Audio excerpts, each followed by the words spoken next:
வீட்லயே நம்ம அதிகமா நிக்கிற ஒரே இடம் இதுதான். சமைக்கிறப்போ, கட் பண்றப்போ, கிளீன் பண்றப்போன்னு சம்டைம்ஸ் இதனால நமக்கு டயர்டா ஃபீல் பண்ணா கூட, அது நம்ம சோம்பேறித்தனமா இருக்கிறோமோ அப்படின்னு தோண வைக்கும். ஆஃபீஸ்ல நம்மள வேலை வாங்குறதுக்கு நமக்கு எவ்ளோ கம்ஃபோர்ட் குடுக்க முடியுமோ குடுக்குறாங்க. ஆனா வீட்ல கிச்சனையே அப்படித்தான் டிசைன் பண்ணியிருப்பாங்களோ அப்படிதான் தோணுச்சு. Until I got this gift.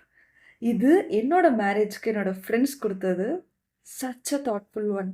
இத நான் சப்பாத்தி ஆர் தோசை சுடும்போது யூஸ் பண்ணுவேன். அண்ட் அத விட முக்கியமா வேலைக்கும் போயிட்டு, சமைச்சுட்டு, நைட்டெல்லாம் சாப்ட்டுட்டு, கிச்சன் சிங்க பார்த்தா தான், என்னடா வாழ்க்கை இதுன்னு தோணும்.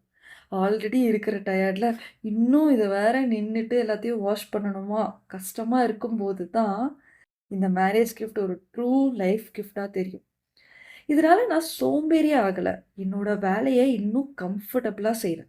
ஏன்னா, நம்மள நம்ம தானே பார்த்துக்கணும். உங்களுக்கும் இத யாரு வாங்கி தருவாங்களோ, அவங்களுக்கு இத ஷேர் பண்ணி, வாங்கி தான்லாம் சொல்ல வேணாம். அவங்களே புரிஞ்சுப்பாங்க.